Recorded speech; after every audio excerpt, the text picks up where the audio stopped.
afternoon, and thank you for everybody for joining us today. Apologies for the technical issues. KPMG have had some technical issues. We're actually live here today from KPMG Platform X. So thank you for logging on. We've over 200 attending online, and we have people here in the room as well. So it's great to be here as part of Climate Finance Week in association with Sustainable Finance Ireland and IFS Skillnet. Today we're going to talk to a panel of experts around the sustainable finance and the role that the compliance professional will play. So I'm delighted to be joined here today with a panel of experts. I'm going to introduce them and get straight to the questions. This is a CPD event. We do have a CPD code. As for all our members, as you know, you need to be logged on for the hour. We will try and wrap this up within a 40-45 minute period, and you will be able to claim the CPD for that. So I just think that's important. So I'd just like to thank my panelists. Alan Barry. Alan founded Fund Elements in 2015 to develop a cloud operation model for investing fund businesses. The solution provides process flow focused on delivering products and services to customers and cross-references regulatory obligations from source documents to process activities and job roles. Prior to founding Fund Elements, Alan had a global role with CITCO, where he worked since 2002. Alan has worked in Dublin, London, and New York in operations and technological terms with leading businesses including Morgan Stanley, Bank of America, Merrill Lynch, Credit Suisse, First Boston, UBS, and Irish Life. Welcome, Alan. Next, we have Anne Shields, founder of FinLexus. Anne provides sustainable finance advice and support for regulated financial services firms. Anne is certified in sustainable finance from University of Cambridge Institute for Sustainability Leadership and lectures in responsible and sustainable finance at the Institute of Banking. Karina Miles. Karina is a partner in EisnerAmper Ireland in the Governance Risk and Compliance Group and chair of Compliance Institute's Funds Working Group. Karina has over 20 years experience of designing and developing risk compliance and control frameworks, leading regulatory change programs, and leading large-scale outsourced solutions to operational risk and compliance functions, thereby providing both insight and bandwidth to PCF role holders. Karina leads the EisnerAmper ESG solutions and has recently been a keynote speaker at the Insurance Ireland INED Council Forum on the topic of ESG. And finally, Eilish Griffin. Eilish is a senior compliance and governance practitioner with 25 years experience in the financial services sector, ranging from a global bank to a technology startup to a pillar bank. Eilish has extensive experience and expertise in regulatory compliance, governance, and financial crime. She is currently a compliance and governance coach and consultant, working with a variety of clients across the financial service sector. Eilish is a licensed Compliance Institute, a certified financial crime professional, and is graduating this year as a certified ethics and culture advisor.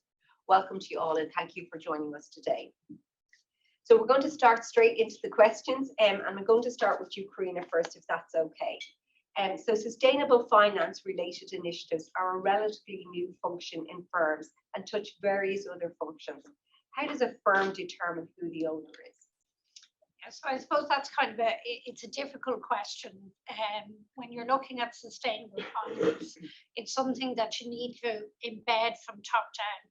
So it's affecting the company's strategy, their business model, and their governance, risk, and compliance frameworks. So it's really, I suppose, about the compliance officer working together with right across the organisation in a collaborative way. And making sure the first, second, third line of defence then are embedding that sustainable finance programme throughout the business. Great. And moving on to you, Anne, now. Sustainable finance has become a huge interest for boards and employees. What is the key to setting the standard for the sustainable finance agenda? So I guess you're talking there about the sustainable finance agenda within the financial institution. So I think, you know, sustainability issues affect stakeholders in financial services organizations. So you've mentioned two really important stakeholders there, the boards, so senior management and directors, and the employees. And I think, you know, across that range of stakeholders, so terms like sustainability, ESG, sustainable finance, they can be used interchangeably. and sometimes there's a lack of kind of real understanding what exactly do each of those mean and why are they different. So sustainability can affect your corporate strategy at that level, which is different from looking at ESG, which is the lens through which financial institutions make their investment decisions. And then at the employee personal level, you kind of have personal behaviours that you might like to, have a sustainability overlay on. So there's a lot of different issues there. So I think, for me, my understanding as a compliance professional, which I am not, one of the key roles is the training and education piece for employees and boards. So I think there's a huge role there to unpack all those terms so everybody has a really foundational level understanding of what they mean, so that then you can go on and build the kind of the frameworks. Thank you. Eilish, how will compliance play a meaningful role in a firm's sustainable finance initiatives? Well, I think if you look at the primary processes, compliance processes that are there, firstly, regulatory change process or upstream risk, as it's often called, springs to mind, and that's where the compliance professional ensures that each of the regulations, as Anne alluded to, are taken and interpreted in the correct way. And again, compliance is all about the spirit and intention of the regulations, not just the letter of the law. So they can make sure that they're interpreted and implemented correctly. They will also then report on those to the board, and then providing, key risk indicators or assurance updates in terms of the readiness of the business as these regulations come in. And as Anne said, they also provide a lot of education and training. So anyone here working in financial services will know you'll get your data protection training, your anti-money laundering training regularly. I would see sustainable finance training as now being a key requirement for all of employees in finance going forward. And I think as well as that, we often forget the compliance function by its nature and the second line of defence role, they have direct access to the board. So just in terms of ensuring that this is high priority on the board's agenda, they can keep that consistency there. And if anybody has read the Basel principles that came out in June this year around the management of climate risks, there's 18 principles, 12 relate to banks, but principle 4 specifically calls out the internal control framework, and it specifically calls out the role of the second line of defence, so that you have to provide independent challenge on the analysis and assessment of climate risks, and also that you ensure, full compliance with all of the regulations in this area. And there are numerous regulations. I think since the EU deal was signed, the Green Deal was signed, we already have 3 disclosure regulations implemented, 2 more due any minute now. We have the taxonomy, so that's quite a significant piece of regulation. And the other thing I would like to say, just in terms of compliance officers' skill set, is that they're used to leading and driving cultural change.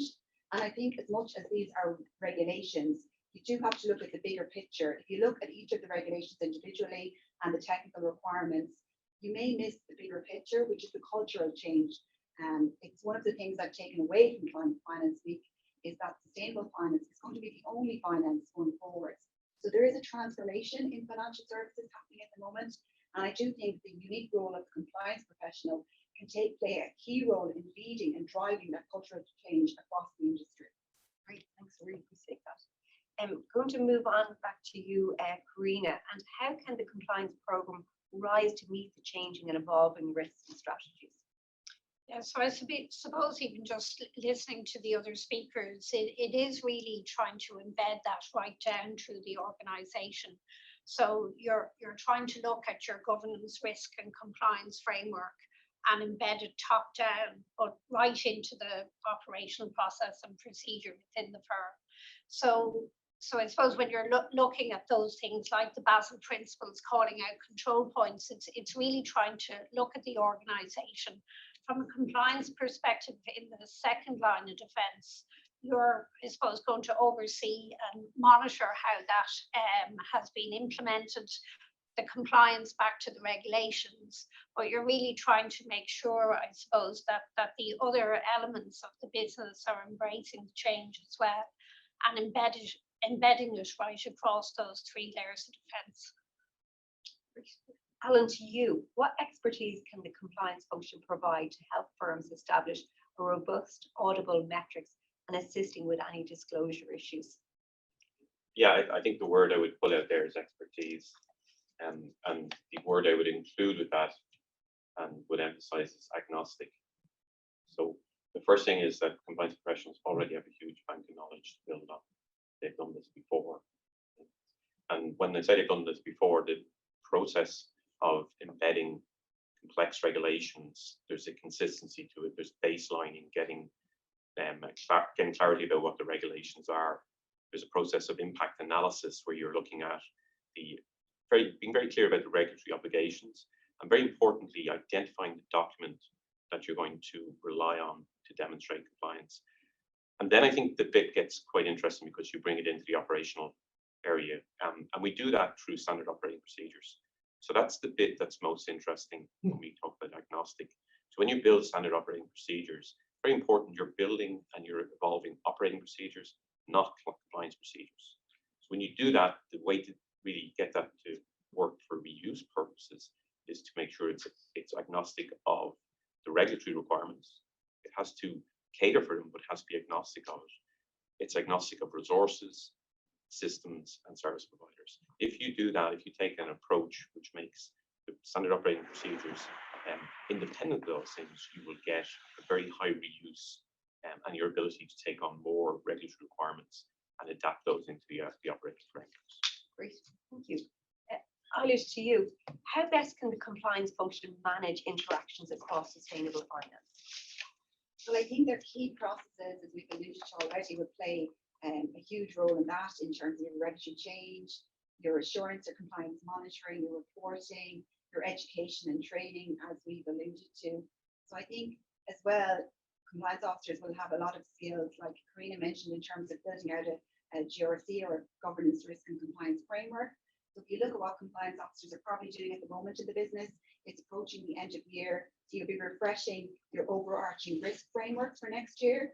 So at the moment, you could be looking at things like ensuring climate risk is included in all of the risk taxonomies. You may be refreshing your policies. So again, to make sure that climate risk is being captured in all of the policies, especially in terms of conduct risk, or so your code of ethics or your code of conduct.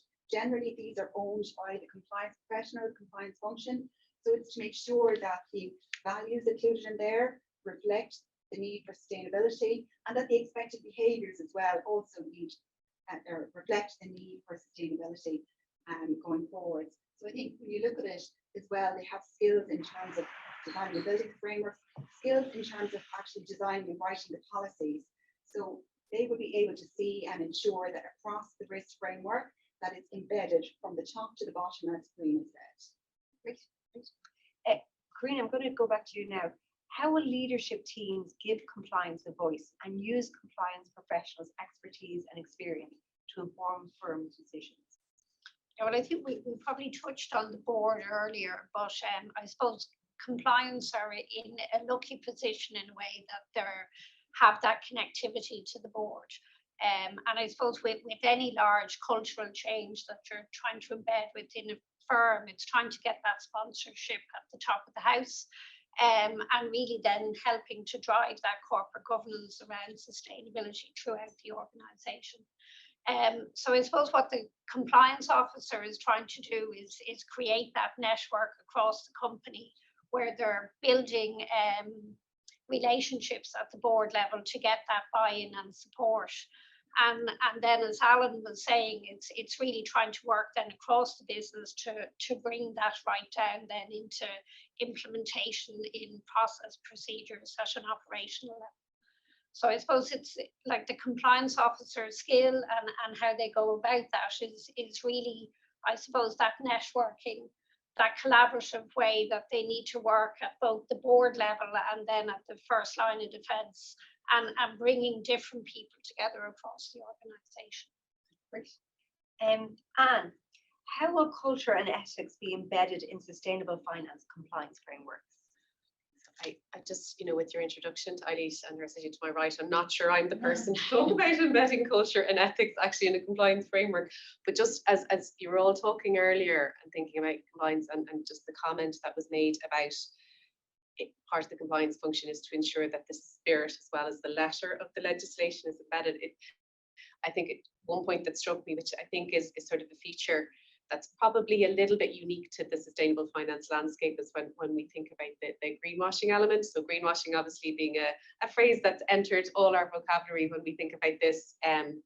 You know, so when you're thinking about sustainable finance and managing that regulatory change, a lot of it is around disclosure and transparency. So what your financial institution is outwardly saying about what it is doing as a business, or indeed what its products are doing. So if you are not getting that right, if you're overselling it, either inadvertently or advertently, you know, that basically you're making promises that you can't follow, and that in a sustainable finance context is greenwashing. And I think there is a role there for the compliance professional around that as part of the culture and ethics, to highlight that greenwashing is a thing, it happens, and that consequences are attached to it when it does. You know, I think just in the media recently, we've had a very high profile financial institution being called to account by their advertising standards authorities. So, you know, these things are real risks, reputational risks, and often reputational risks that affect bottom line as well.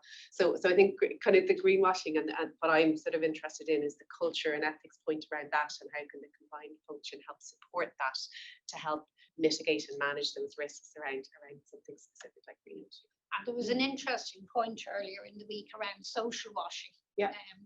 And I suppose that's another area as well, and especially when it comes to corporate conduct and ethics, then how that kind of plays out.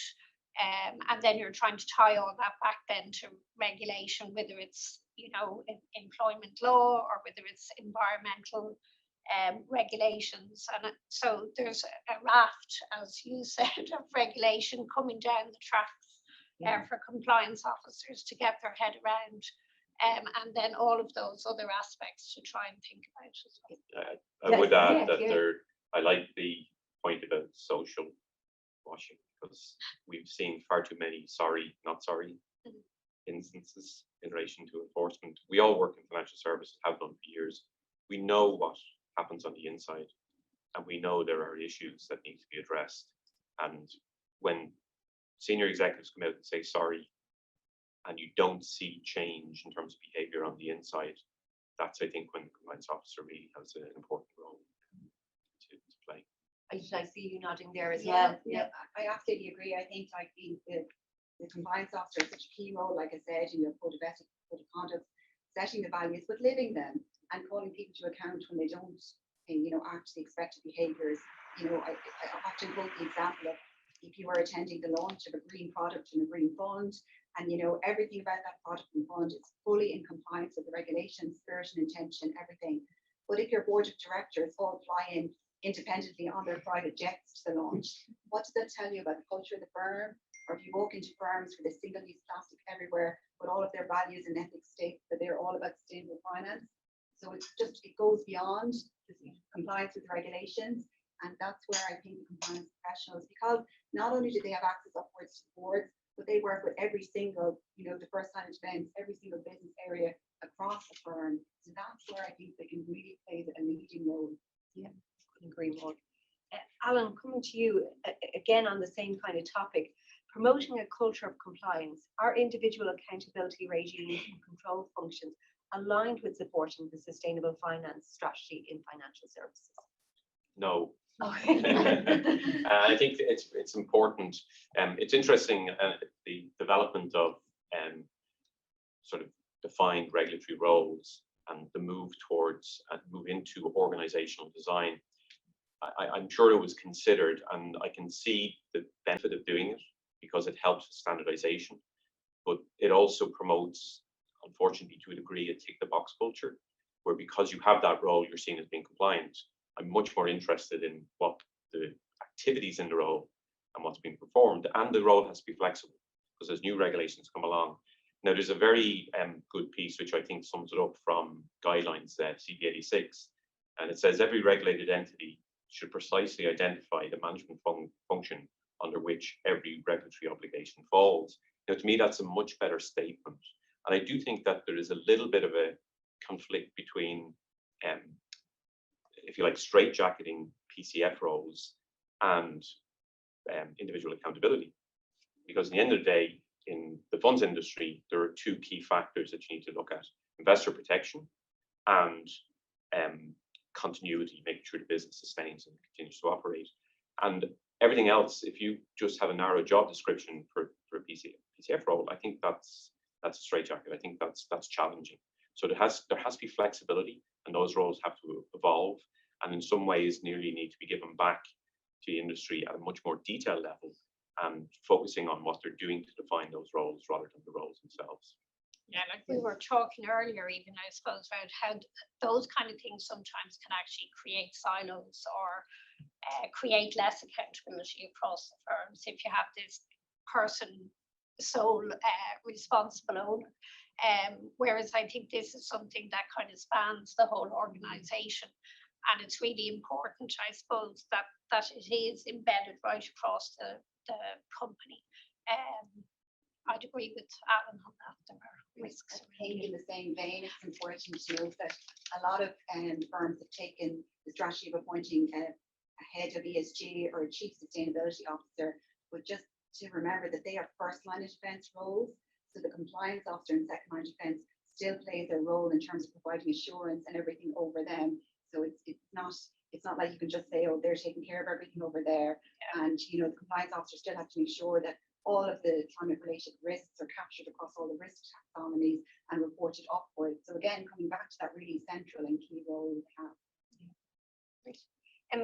I think we got to our discussion very quickly. I think we were under pressure with time. So before we go out to our audience, you can ask a question online. We have people here in the room who will be able to send them up to us here at the panel. So I'm just going to ask our panelists one more question, and then we'll reach out to the floor then for questions. So we're going to start with you, Anne, and it's the same question to everybody, but we'll maybe go down the line.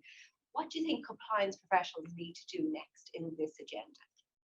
So I'm not going to do a line grab from Karina's answer to a similar question on the panel. I'm going to leave that to you. For me, it does start with developing awareness. You know, developing awareness of the nuts and bolts of the infrastructure and building on that. And I think that probably needs to happen quite quickly, and to a sufficient degree that they're going to be able to disseminate that within the organization. Yeah, for me, it's the same. Like it starts with, you know, awareness, but I would even say education at this stage. Like so many of these regulations have already landed. You would hope that the compliance professionals are up to speed in terms of what are happening. Fabulous resources by the Compliance Institute. The latest podcast is very good. You know, there's a lot of stuff in the library if you missed the talk. And of course, I couldn't help but mention the course that was launched this morning, which to be fully complete disclosure about I was involved in, and of course Anne played a leading role in it. It's an excellent course, but compliance officers do need to educate themselves first. You know, they won't be in a position to provide that advice and guidance, to challenge the risk assessments off the first line, and to provide the education and training unless they have that knowledge themselves first. And the Basel Guide principle was quite clear in terms of the expected knowledge that the second line of defence have. And you know, we all heard Donna Reid, the Deputy Governor of the Central Bank, here speak earlier this week, where she said, you know, we simply can't wait. There is no time, and compliance really have to take a leading role in driving that agenda and that cultural change in the organisation. Yeah, I think there's a skill set issue that I would highlight. I think that the role of a compliance professional has evolved and it's become a much more technical role. I would nearly describe it as being precision engineering. So if I go back to that reference I made to CP86, that level of precision I don't think is sufficiently emphasized. We talk a lot about scale and complexity, but we have to get down into the weeds, into the operational day-to-day work. So that's the area I think that we've talked about, this business analysis skill set, the ability to interpret rules and to develop policies, procedures, and processes that are effective in their implementation. I think that's something that I would highlight. Yeah, and I think we spoke earlier, like you touched on the course as well. But I suppose it's really trying to look. This is broader than just compliance. So it's trying to make sure that we're getting that skill set right across the organization. So the compliance officer definitely needs to upskill. There's a huge amount of regulation coming down the tracks, or some of it has already landed that we need to be familiar with. But we also need to encourage, I think, the the newer generation coming up as well to embrace this. It's an area that's probably going to be with finance for the next considerable number of years, and trying to encourage people right across the business, not only just in compliance, but to get involved. You mentioned all of these program, and this morning we launched the Sustainable Finance for Compliance Professional Program, a level 8 program, which was designed in collaboration with IFS Skillnet, Sustainable Finance Ireland, and the IOB, and will be delivered through the IOB. It's now open for registration. You will be able to see that both on the IOB website and Sustainability Finance Ireland. And if you're interested in finding out more, I have the email address here. I'll just call it out, if that's okay. skills@sustainablefinance.ie, or you can visit the IOB website, and the program is listed there, commencing in December and then running out over 2023. And it's 3-module program at level 8. And so do check it out. We're delighted to be able to launch that here this morning. So do we have any questions online? We do, yeah. So the first one there is, how do you propose that compliance professionals should interact and assist designated persons in the regulated firm meeting its ESG and sustainability obligations? So just again, how to Persons. How do you propose that compliance professionals should interact and assist designated persons in the regulated firm meeting its ESG and sustainability obligations? We'd like to Again, I think that touches on the expertise. Yeah. Proactive, you have to go out. They're not going to do it for you. You have to go out to them. You have to engage with them. You're going to have to recognize that you're competing for their time. They are in a busy operational role. Operational roles are always going to prioritize delivery of products and services over everything else, because that's what they get measured by. And then you have to look for the time and space with them. You have to bring them the solution. You can't bring them the problem. You need to go to them with something that's credible, and you have to do that technical analysis, that detail behind it, to prepare for that. You have to own it. Right. And I would also add that if you build, ESG, sustainability finance into your existing framework, so it's not introducing something new, but if you look at all the frameworks you have, even in terms of new product and service approval process, so those factors have to be taken into account into that process, into all of your policies. So, as we've said before, this will affect every single person in the firm. So it's sometimes, I think, rather than introducing new frameworks and new things, if you integrate them into your existing frameworks, that may be a more effective way of doing it. And it may not then be seen as one additional thing for an operational person who, as Alan said, may be busy to do. And it may be a more effective way of managing it. But, it would start with literally every firm taking, sustainable finance, ESG, and defining what does it mean for our firm? What does this mean for us? Because it's such a broad area. And then when you define what it means for you, then you can work a plan forward as how you're going to manage it. Anybody else on that one?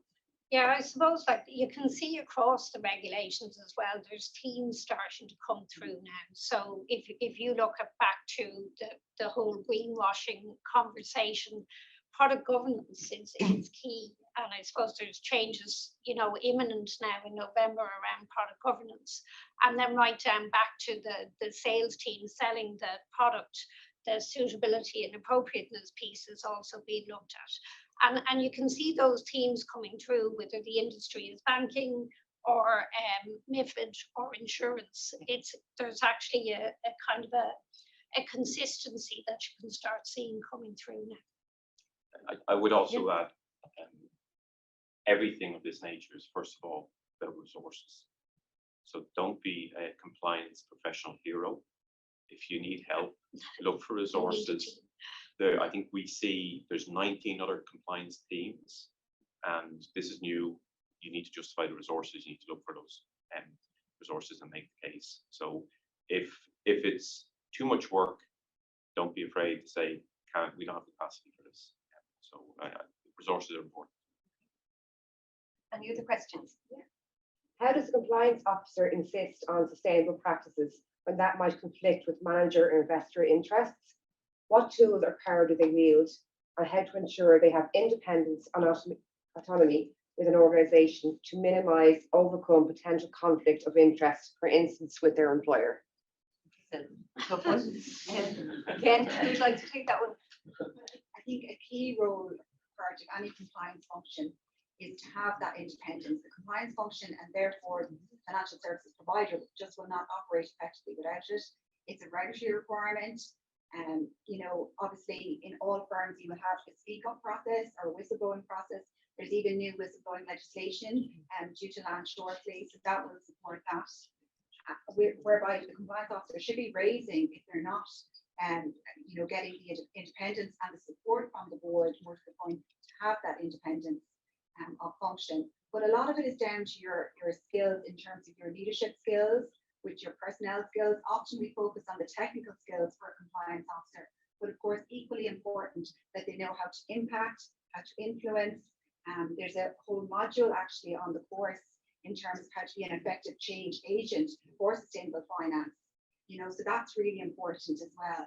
That it's not just the technical knowledge, it's the leadership, the ability to make impactful change. Great. I think there's a piece around that in making the business case for integrating sustainability into your organization, because that really will speak to what the leaders of the business are doing as well. So important for a compliance professional to understand what those points are too. Yeah. I would also add that if you present it as a choice, it de-escalates. Many times when you're dealing with colleagues, you have to understand the world in which they're operating and what's driving them. And you have to pick your battles. You have to be, you know, careful that you're not, you know, escalation. You need to understand the steps. But I generally find if you just present it as a choice, it can sort of, that can help, can diffuse the situation. Yeah, like I suppose you're like back to the point that you were making about resources. It's trying to collaborate across that organization. It's not a sole role of compliance. Compliance need to have that independence and stay in the oversight role.